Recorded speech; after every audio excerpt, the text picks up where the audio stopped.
Bismillahirrahmanirrahim. In this lecture, we're going to have some discussion about last portion of chapter number 7, Kingdom Protista. इसमें हम दो topics पढ़ेंगे fungus like protist के हवाले से, slime moulds as well as water moulds.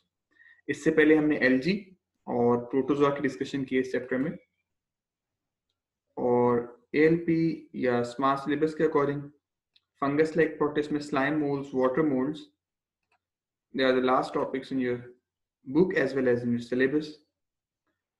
Fungus like protist को fungi के साथ क्लासिफाई क्यों नहीं किया जाता?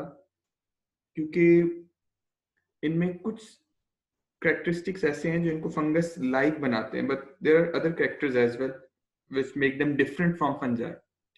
That's why they're classified separately than the kingdom fungi.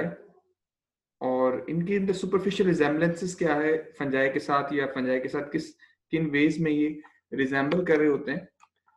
Because they have their bodies of formed of thread-like structures, और वो आपने पढ़ा हुआ फंजाई के अंदर भी thread-like structures या हाइफी मौजूद होते हैं.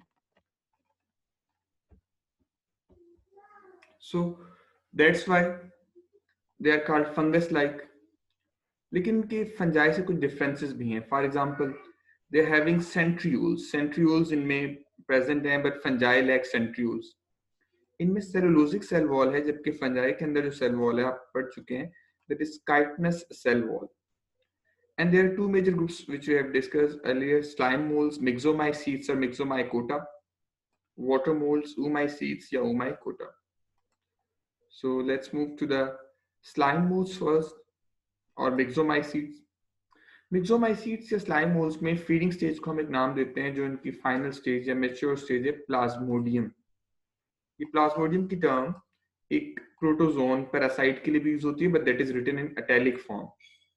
ये फीडिंग स्टेज है फंजाई के अंदर, फंगस लाइक प्रोटिस्ट के अंदर, जो कि 1 फीट तक जो है उसका डायमीटर हो सकता है. प्लाज्मोडियम की अपीयरेंस अगर देखें तो ये स्लाइमी सी है, स्लिपरी सी, डैम्प, शेडी या मॉइस्ट प्लेसेस के ऊपर ये स्ट्रीम करती नजर आएगी, decaying logs and leaf litter, and it often forms a network of channels that covers a large surface area. You can see over here, it's a feeding stage of plasmodium, जो ऐसे spread करते हुए dispersing structure के form में नजर आ रही है. और ये जो सेकंड डायग्राम है, ये इनके स्टार्क स्पोरेंजिया हैं, जो अटैच्ड स्पोरेंजिया इनके नजर आ रहे हैं. They are the sporangia of fungus like protist.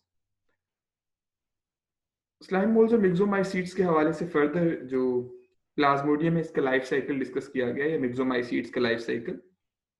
That in mature form it creeps along, it ingests bacteria, yeast, spores and decaying organic matter. ये इसका फूड है.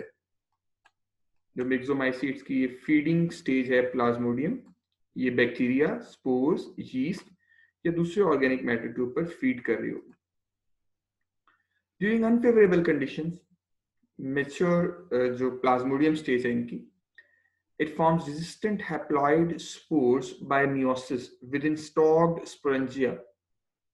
ये आप यहाँ पे देख सकते हैं, मेच्योर स्पोरेंजियम एक स्टॉक के साथ प्रेजेंट है, जिसमें शुरू में यंग स्पोरेंजियम शो की गई है, बाद में मेच्योर स्पोरेंजियम, जिसमें मियोसिस के थ्रू हैप्लॉइड स्पोर्स प्रोड्यूस हो रहे होते हैं ड्यूरिंग अनफेवरेबल कंडीशन. जब ये कंडीशंस दोबारा से नॉर्मलाइज होंगी, दोबारा से कंडीशन फेवरेबल होंगी इनकी ग्रोथ के लिए, तो ये बायफ्लैजिलेटेड स्वार्म सेल्स बनाएंगे. फ्लैजिलेटेड सेल्स, इनको स्वार्म सेल्स भी कहा गया, अमीबाइड सेल्स भी कहा गया, और रिप्रोडक्टिव सेल्स का नाम भी दिया गया, जो कि एक्चुअली इनके गैमीट्स हैं. ये फ्यूज करेंगे गैमीट्स, सिन गैमी शो होते हैं, सेम अमीबाइड सेल्स उनके साथ फ्लैजिलेटेड सेल्स हैं, आपस में फ्यूज करके दो हैप्लॉइड सेल जब फ्यूज करेंगे, दोबारा से एक डिप्लॉइड स्ट्रक्चर बनाएंगे, that is named as zygote. And the zygote grows again to form a multinucleate mass by mitosis that is known as plasmodium again. तो ये इनका एक सिंपल सा लाइफ साइकिल है. मैं रिपीट करता चलूं कि मेच्योर स्टेज स्टार्क स्पोरेंजिया के थ्रू जो है मियोटिकली स्पोर्स प्रोड्यूस करेगी, वो स्पोर्स ग्रो करके अमीबॉइड या फ्लैजिलेटेड सेल्स के थ्रू दोबारा से फ्यूज करेंगे और zygote बना देंगे, and that zygote grows again into the multinucleate mass of plasmodium. इनमें एक एग्जांपल है फाइसेरम पोलिसेफेलम की, जो आपकी बुक में मेंशन्ड है. This Physarum polycephalum has significance in research field. इसमें फंडामेंटली बेसिक बायोलॉजिकल प्रोसेसेस को अंडरस्टैंड करने के लिए इसको यूज किया गया, such as cytoplasmic streaming, structure of the cytoskeleton, growth and differentiation. तो ये प्रोसीजर्स या बेसिक कॉन्सेप्ट समझने के लिए इस फाइसेरम पोलीसेफेलम को, जो कि एक myxomycete slime mould as a model organism, use किया गया है। फर्दर फंगस लाइक प्रोटिस्ट में सेकंड जो ग्रुप है, दे आर वाटर मोल्ड्स और oocytes. They show close relationship with the fungi and have a similar structure, but now regarded as more ancient group. इनके cell wall में cellulose है, जैसा कि हमने पहले भी पढ़ा। इनके हाइफे एसेप्टेट हैं, जिसमें क्रॉस वॉल्स नहीं होती, as you can see over here, they are without cross walls, aseptate hyphae in fungi के। इनमें पैथोजेनिक ऑर्गेनिजम्स काफी ज्यादा आते हैं। एक एग्जांपल यहाँ पे आपकी टेक्स्ट बुक में जो साइटेड है, that is Phytophthora infestans. Phytophthora infestans which have played infamous role in the human history.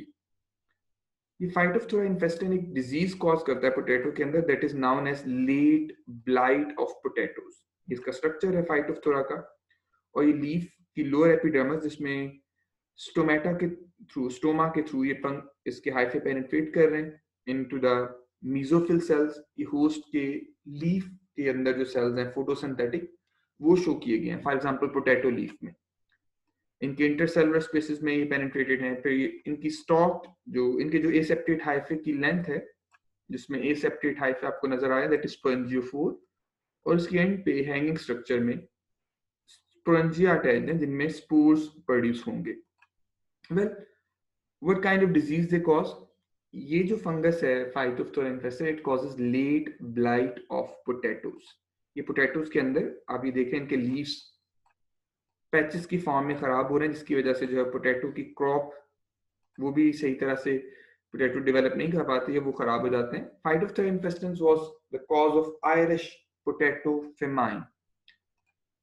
Irish potato famine in the 19th century.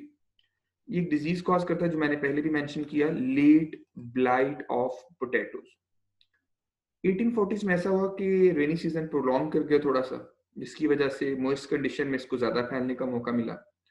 और इस जो आयरिश पिजन से जो उनकी जो मेजर डाइट थी, दैट वाज पोटैटोज। तो इस वजह से 1840s में 2,50,000 से लेकर 10 लाख तक जो है वो लोग इसकी वजह से मारे गए, स्टार्वेशन की वजह से, जो कि इस डिजीज के बायस पैदा हुई। And the famine prompted a mass migration as well, कि आइलैंड से दूसरे कंट्रीज में भी लोगों ने बहुत बड़े पैमाने पर मूव किया। That was a discussion about fungus like protist as well as their groups. अगर कोई क्वेश्चंस हैं तो आप कमेंट सेक्शन में मेंशन कर सकते हैं। Thank you so much, thank you for listening.